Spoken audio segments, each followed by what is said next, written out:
Hey there! Welcome back to English Podcast Every Day. I'm Emma, and I'm so happy you are joining us today. And I'm Jack. Today, we have a very special episode for you. We are talking about something that everyone, and I mean everyone, struggles with. That's right, Jack. Today's topic is success and motivation. But specifically, we are talking about consistency. Kicking things off is easy, but staying on track? That is the real challenge. Exactly. In this episode, we are going to divide our talk into 4 parts. First, we'll talk about why we usually fail in the beginning. Then, we'll discuss the small steps theory. After that, we'll compare motivation and discipline. And finally, we will give you some real tips to help you stick to your goals. It's going to be a full 30-minute session, so grab your coffee, take out your notebook, and let's learn some real-life English. So, Jack, let's be honest. How is your New Year, New Me goal going? I remember you said you wanted to learn guitar and go to the gym every single day. Oh, Emma, why do you have to ask that? To be honest, it started great. On January 1st, I was so excited. I bought a guitar, I joined the most expensive gym. But after 2 days, I just stopped. Don't feel bad, Jack. This is what we call the initial spark. At first, your motivation is very high. You feel like a superhero. But then, real life happens. You get tired, you get busy, and suddenly, you give up. That is exactly what happened. I missed 1 day because I was tired at work. Then I missed 2 days. And then I thought, well, I already failed, so what's the point? That is a huge mistake many English learners make too. They think, if I don't study for 2 hours today, the whole day is wasted. This all or nothing thinking is the enemy of success. You're right. I felt like I had to be perfect. If I wasn't perfect, I felt like a loser. But success isn't about being perfect, Jack. It's about showing up even when you don't want to. Today, we want to help our listeners understand that it's okay to go slow. I really need this lesson today, Emma. I think our listeners do too. Sometimes the goal looks like a huge mountain, and we are just standing at the bottom, feeling scared. Exactly. And that's why in the next part, we are going to talk about how to break that mountain into small, easy pieces. Okay, Emma, I'm ready. You said I don't need to climb the whole mountain at once. But honestly, if I only study for 5 minutes, how can I learn a language? It feels like nothing. I know, it feels like nothing, Jack, but that is the consistency trap. Let me ask you a question. If you brush your teeth for 2 minutes today, do your teeth look different tomorrow? Well, no. And if you don't brush them at all today? They still look the same, I guess. Exactly. 1 day doesn't change anything. But if you don't brush them for a year, your teeth fall out. But if you brush them for 2 minutes every single day, you have a beautiful smile for life. That is the small steps theory. Whoa, I never thought about it like that. So, English is like brushing my teeth. Precisely. It's about compound interest. Small actions, repeated every day, lead to massive results. In English, we often say, Rome wasn't built in a day. I've heard that one. It means big things take time, right? Exactly. But here is the stunning part, Jack. Scientists say that if you improve just 1% every day, by the end of the year, you will be 37 times better than when you started. Wait. 37 times? Just from 1%? That's crazy. It is, but most people do the opposite. They try to do 100% on Monday, they get exhausted, and they do 0% for the rest of the month. Jack, what is easier, studying for 3 hours once a week or listening to one song in English every morning? Definitely the song. I can do that while I make my coffee. That's the secret. You have to stack your habits. Put your English practice next to something you already do. Oh, like while I eat breakfast, I will learn 3 new words. Yes, that's a daily ritual. Our listeners often say, Emma, I don't have time. But everyone has 5 minutes. If you say you don't have 5 minutes, you are lying to yourself. Okay, you caught me. I spend 30 minutes on Instagram every morning looking at cat videos. I can definitely trade 5 of those minutes for English. There you go. That's the life-changing shift. Don't look at the giant mountain. Just look at your feet and take one step. This is actually making me feel much better. I don't feel like a failure anymore. I just need to find my 1%. That's the spirit. And for our listeners, your 1% could be just finishing this podcast today. You are already doing it. Wow, Emma, you're good. I'm actually excited to study now. But wait, what happens when I lose that excitement? You know, when the new toy feeling goes away. That, Jack, is a perfect bridge to our next topic, because excitement is like a battery. It runs out. You need something stronger. Oh, I know what's coming. We're going to talk about the D word, aren't we? You guessed it. Discipline. But before that, let's recap some cool phrases we used. Rome wasn't built in a day. Exhausted. Trade. Life-changing shift. Don't go anywhere, guys. In part 3, we're going to talk about why you should stop waiting for motivation and start building discipline. It's going to be a game changer. Okay, Emma, I'm convinced. Small steps are great. But here is my problem. Some mornings I wake up and I just don't feel like it. I look at my English book and I think, maybe tomorrow. I'm waiting for that spark of motivation. Oh, Jack, if I only worked out when I felt motivated, I would go to the gym maybe twice a year. Wait, really? But you always look so energetic. That's the secret, Jack. Motivation is like a fair weather friend. It's there when the sun is shining, but when it rains, it disappears. Discipline is the friend who stays with you in the rain. A fair weather friend. I love that expression.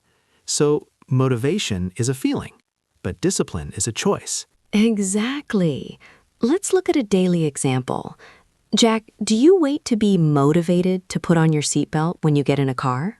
No, of course not. I just do it. It's automatic. Bingo! That's discipline. You don't think about it, you just do it because it's a rule. You need to make English a non-negotiable part of your day, like coffee or checking your emails. Non-negotiable. That means I can't say no to it, right? No excuses? Right. Let me give you a personal example. Last Tuesday, it was raining, I had a headache, and I had a very long day at work. I really wanted to just watch Netflix and eat pizza. That sounds like a perfect Tuesday to me.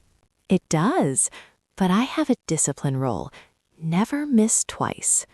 I was tired, so I didn't do a full 1-hour study session, but I did read 5 pages of my book in English before bed. Just 5 pages.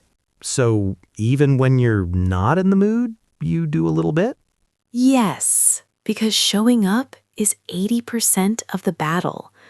If you show up, you win. Jack, what happens when you're at the gym?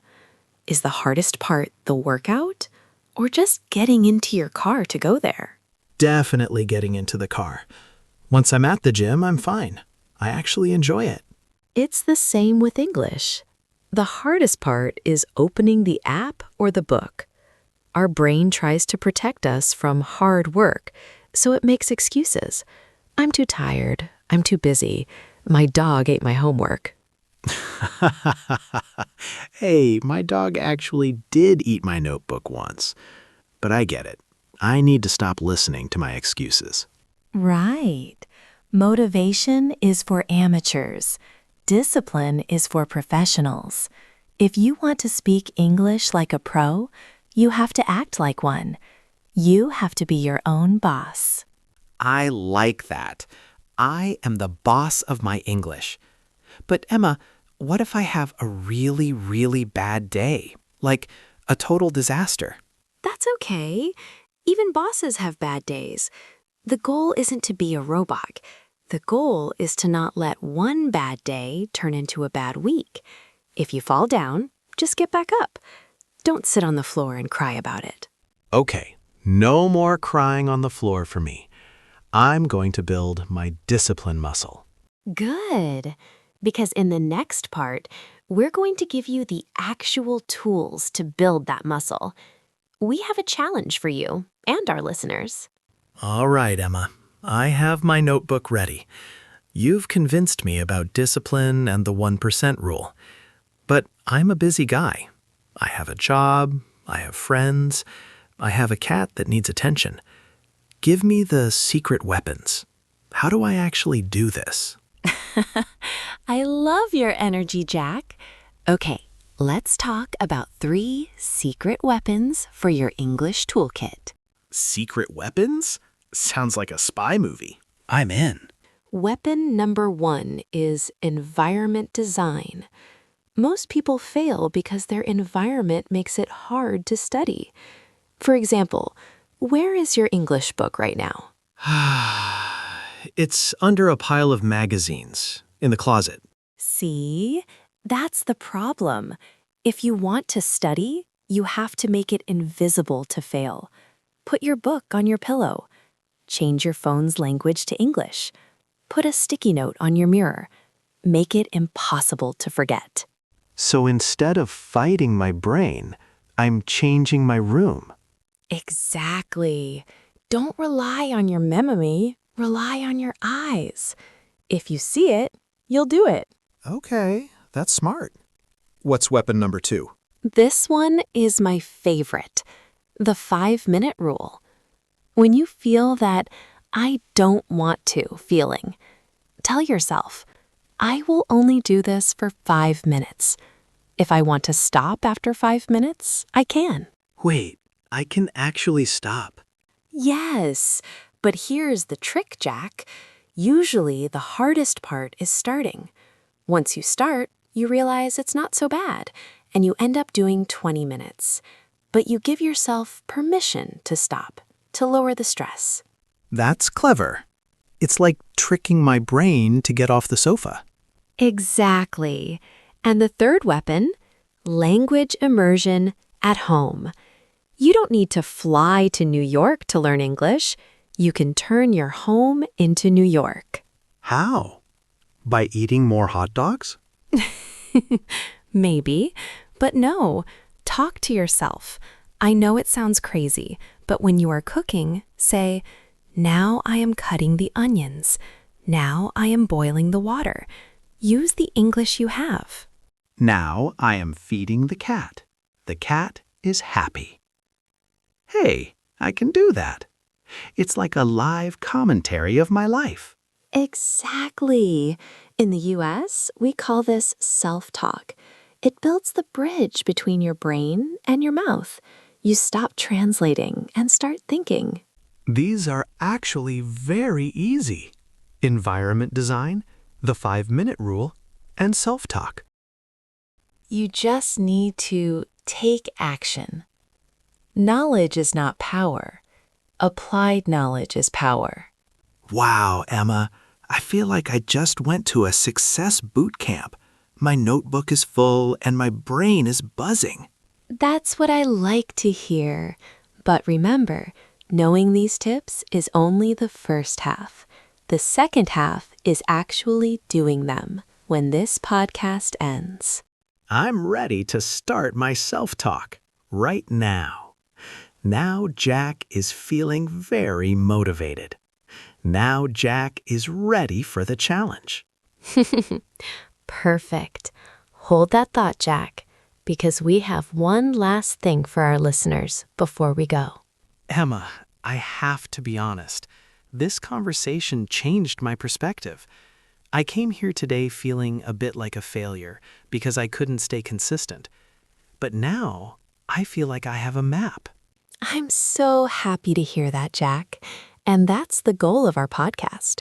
We are not just teaching English words. We want to help you change your life using English. So, before we finish, you mentioned a challenge. I'm a competitive guy, so tell me, what do I have to do? Okay, here it is. The 7-Day Consistency Challenge. This is for you, Jack, and for every single person listening to us right now. Even days? Okay, I can do 7 days. What are the rules? The rules are simple but strict. Pick one small thing. Just one. Don't try to learn 50 words.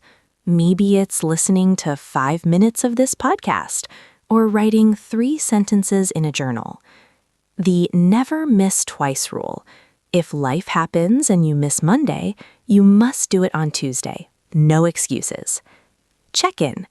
Every day when you finish, say out loud, I am becoming a better English speaker. That's it? That sounds almost too easy. It sounds easy, but doing it for 7 days without a break is where the magic happens. By day 7, your brain starts to believe, hey, I am a person who keeps my promises. I love that. Keeping promises to yourself. That's real confidence. Exactly. And to our listeners, we want to be your accountability partners. In English, an accountability partner is someone who helps you stay on track. So, how can they use us as partners? Easy. Go to the comments section of this video right now. Write down your one small thing. What are you going to do for the next 7 days? If you write it down, you are more likely to do it. And I will be reading those comments. I want to see what you guys are working on. Maybe I'll even steal some of your ideas for my own English practice. That's a great idea, Jack. And remember, guys, don't worry about your grammar in the comments. Don't worry about being perfect. Just communicate. That's what this journey is about. You know, Emma, I used to think that English was a subject in school, like math or history. But today, I realized it's a lifestyle. It's a habit. That is the most important lesson of all, Jack. You don't finish English. You live it. Wow, that's deep. You don't finish English. You live it. I'm going to put that on a sticky note on my mirror. Glad I could help.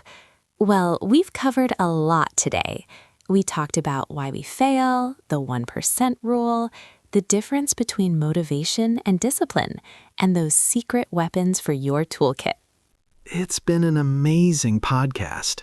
But who's counting when you're having fun? Exactly. Time flies when you are learning. Before we go, let's do one last shout out to our community. Thank you for listening, for practicing, and for being part of English Podcast Every Day. You guys are the best. Seriously. Don't forget to hit the subscribe button and turn on the notifications. You don't want to miss our next session. Stay consistent, stay curious, and most importantly, stay positive. See you in the next episode. Goodbye, everyone.